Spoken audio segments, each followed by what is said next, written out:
This is the part 1 video of adverb, and in this video we will learn the position of adverb in a sentence. Okay, so let's start. Adverb as you all know, जैसा कि आपको पता ही है, adverb जो होता है वो qualify करने के लिए आता है या तो एडजेक्टिव को या किसी वर्ब को।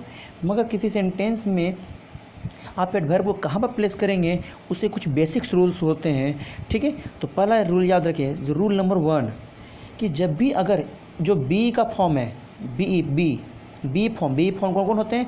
Is, am, are, was, were. ठीक है, ई जो बी का फॉर्म है, ध्यान समझिएगा, अगर ये मेन वर्ब का काम करें, अगर बी का फॉर्म है, अगर वो मेन वर्ब का काम करे तो एडवर्ब जो होगा इसके बाद आएगा, एडवर्ब जो होगा इसके बाद आएगा। या सेकेंड रूल, अगर कोई मॉडल है, मॉडल अगर वर्ब मौजूद है तो मॉडल वर्ब के बाद आता है मेन वर्ब, मॉडल वर्ब के बाद आता है मेन वर्ब। ठीक है, और तीसरा होगा, अगर आपके पास हैव अगर ऑक्सिलरी वर्ब है तो उसके बाद आएगा मॉडल वर्ब, एडवर्ब। ठीक है, तो मतलब क्या हुआ, समझने की कोशिश कीजिए कि आपके पास किसके बाद आता है तुरंत बाद एडवर्ब। एडवर्ब अगर तुरंत बाद अगर यूज करना है तो कौन कौन होगा?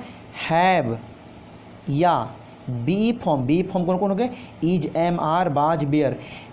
और ये एक मॉडल, अगर ये लिखे हुए हैं, ये तीनों अगर हेल्पिंग वर्ब का काम कर रहे हैं, अगर हैव हेल्पिंग वर्ब हो, हेल्प किसका काम कर रहा होगा? Helping verb. और बी जो है वो मेन वर्ब का काम कर रहा होगा। ठीक है, तो इसके बाद तुरंत एडवर्ब होगा। अब मॉडल वर्ब कहीं पर यूज करते हैं तो उसके तुरंत बाद एडवर्ब यूज करेंगे। जैसे कि कुछ एग्जांपल देखते हैं, जैसे कि हमने पहले एग्जांपल लिखा, द समर, ये जो गर्मी है, इज। अब यहाँ पर समर इज यूज कर लिए, यहाँ पर कोई और वर्ब है नहीं है, इसका मतलब बी का जो फॉर्म है ये मेन वर्ब का काम कर रहा है, तो एडवर्ब का यूज जो करना है वो उसके तुरंत बाद होगा। तो is usually hot and humid, सामान्यतः जो है यूजुअली जो होते हैं वो हॉट एंड ह्यूमिड होते हैं। सी इज, वह है seldom at home on Sunday, वो कभी कभार ही वो संडे को घर पर रहती है। इज मेन वर्ब का काम कर रहे हैं, तभी बताएं जो भी बी का फॉर्म है, is, am, are, was, were, अगर वो मेन वर्ब का काम करें तो उसके बाद हमेशा एडवर्ब का यूज कीजिएगा, तुरंत बाद एडवर्ब का यूज कीजिएगा। तो she is seldom at home, adverb का यूज हो गया। They are always on time, वो हमेशा समय पर रहते हैं। We are always on time, ये हम लोग हमेशा समय पर रहते हैं। तो दे आर ये मेन वर्ब का काम कर रहे हैं, तो ऑलवेज यहाँ पर एडवर्ब का यूज हो गया। तो फर्स्ट रूल हमने सीखा कि अगर बी का जो भी फॉर्म है, अगर वो मेन वर्ब का काम कर रहा है तो उसके तुरंत बाद क्या यूज करेंगे हम लोग? एडवर्ब। ठीक है, नेक्स्ट रूल हमने सीखा था कि जो भी मॉडल है, जो भी मॉडल वर्ब है, उसके तुरंत बाद हम लोग क्या कर सकते हैं? आप यूज कर सकते हो क्या? एडवर्ब। तो ही विल प्रोबेबली विजिट, तो यहाँ पर देखिए वह प्रोबेबली सामान्यतः जो है विजिट करेगा मेरा होम। तो यहाँ समझिए, यहाँ पर मेन वर्ब क्या है?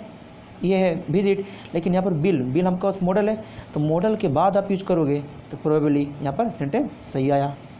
The summer bill hopefully, bill आपके पास आ गया, इसके बाद यूज कर सकते हो होपफुली की। ठीक है, तो आपके बाद में किसका यूज करना है? अगर बी का फॉर्म अगर हेल्पिंग वर्ब नहीं मेन वर्ब का काम करे या मॉडल लिखा हो तो उसके तुरंत बाद क्या यूज कर सकते हैं हम लोग? एडवर्ब का यूज कर सकते हैं। ठीक है, ये 2 रूल हो गए। ओके, थर्ड, अब अगर मान के चलिए बी के अलावा और दुनिया में तो वर्ब हो गए, मॉडल तो हमेशा ऑक्सिलरी वर्ब होते हैं, याद रखिए, मॉडल तो हमेशा ऑक्सिलरी वर्ब होते ही हैं। तो मॉडल्स और बी का जो मेन वर्ब हो गया, इसके अलावा अगर कोई और वर्ब आए, ध्यान समझिएगा, इसके अलावा कोई भी वर्ब आ जाएगा, मेन वर्ब जब भी आ जाएगा तो मॉडल जो एडवर्ब होता है उसके पहले ही आएगा, उसके पहले ही लिखेंगे आप। ठीक है, उसके पहले ही लिखेंगे। लेकिन एक केस ये होता है कि अगर वर्ब का ऑब्जेक्ट दिया हुआ हो, तब ऑब्जेक्ट के बाद लिखेंगे हम लोग, ऑब्जेक्ट के बाद एडवर्ब लिखते हैं। ठीक है, चलिए कुछ सेंटेंस देखते हैं इस पर। जैसे सी समटाइम्स विशेष, यहाँ पर वर्ब, यहाँ पर देखिए, यहाँ पर तो इज, एम, आर नहीं है, बाज, बेयर भी नहीं है, न बिल, सेल है, तो ऐसे विशेष। ठीक है, ये आपका मेन वर्ब का काम है, सी विशेष।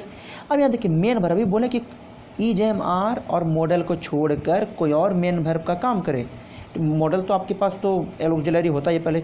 अगर मेन वर्ब का काम हो तो उसके बाद नहीं, उसके पहले हम लोग अब यूज़ कर सकते हैं, ठीक है। उसके पहले हम लोग यूज़ करेंगे किसका, एडवर्ब का। तो यहाँ पर सी समटाइम्स ये सेंटेंस सही होगा। ओके, नेक्स्ट है जैसे सी ऑलवेज हैज़, यहाँ पर देखिए has a pair of shoes, यहाँ पर आइए हैज़ हैव, ये अगर हैज़ और हैव ये सब का कैसा, हैव का जो रूल होगा, अगर ये मेन वर्ब का काम करेगा, हैव जो मेन वर्ब का काम कर रहा है तो इसके पहले यूज करेंगे। तो she always has a pair of shoes, ठीक है। आप समझिए, अब आपके पास होता कि हाँ मेन वर्ब के पहले हम लोग को यूज़ कर रहे हैं और ईजेमआर अगर मेन वर्ब हो रहा है तो उसके बाद।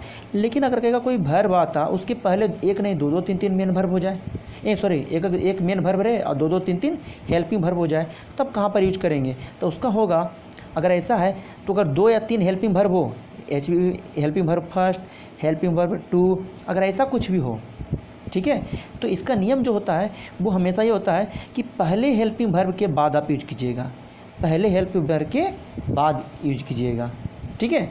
जैसे इस सेंटेंस को देखते हैं, आइए देखिए, okay okay he has always been very interested. चलिए यहाँ पर देखिए कौन he has always been very interested, बहुत ज़्यादा इंटरेस्टेड था, वेरी इंटरेस्टेड इन टेक्नोलॉजी, वो बहुत ज़्यादा इंटरेस्टेड था।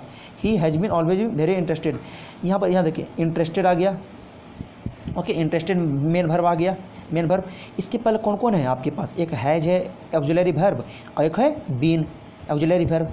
तो 2 ऑक्सिलरी वर्ब है, हमको अगर ऑलवेज यूज करना था तो क्यों यहाँ पर ये ऑलवेज यूज किए हैज़ के बाद, क्यों, क्योंकि हमने कहा कि अगर मेन वर्ब हो और उसके पहले बहुत सारे हेल्पिंग वर्ब होगा तो पहले हेल्पिंग वर्ब के बाद यूज करेंगे। तो ही हैज़ ऑलवेज बीन, ठीक है।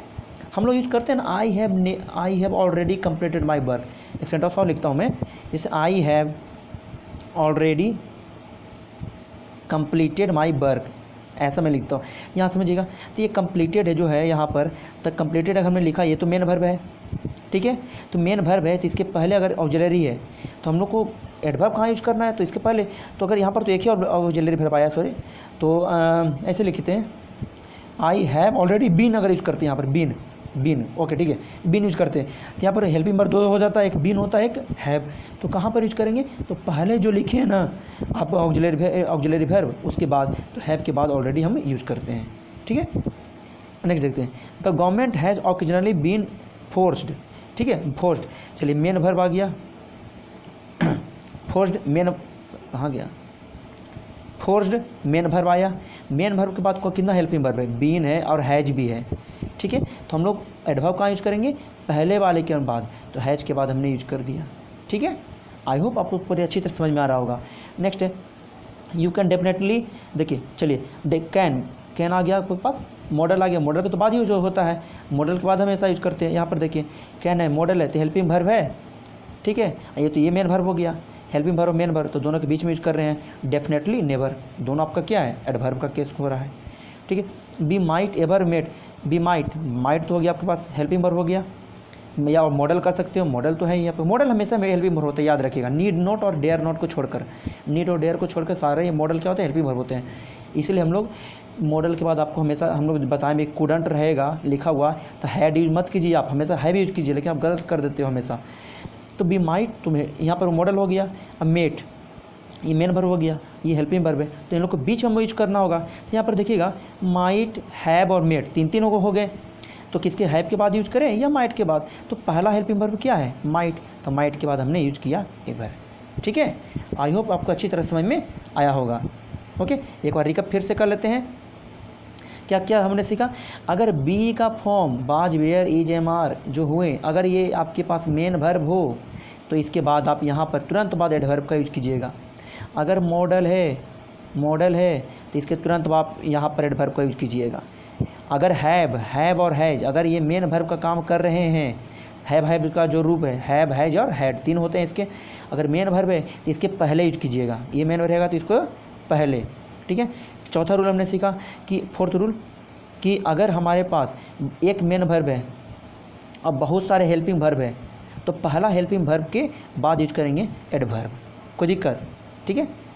उसके बाद नेक्स्ट आता है, जब हमने इंट्रोगेटिव, अगर इंट्रोगेटिव यूज़ करना है तो क्या होगा, अगर इंट्रोगेटिव अगर हो तो अगर डू इंट्रोगेटिव का अगर नियम ऐसे है कि आपके पास इंट्रोगेटिव अगर यूज रहेगा तो सब्जेक्ट और वर्ब इसके बीच के में आप यूज कीजिएगा क्या, एडवर्ब। लेकिन वो कब होगा, जब आप लोग डू या डज, डू और डज ये सब का और डिड इसका फॉर्म रहेगा तब।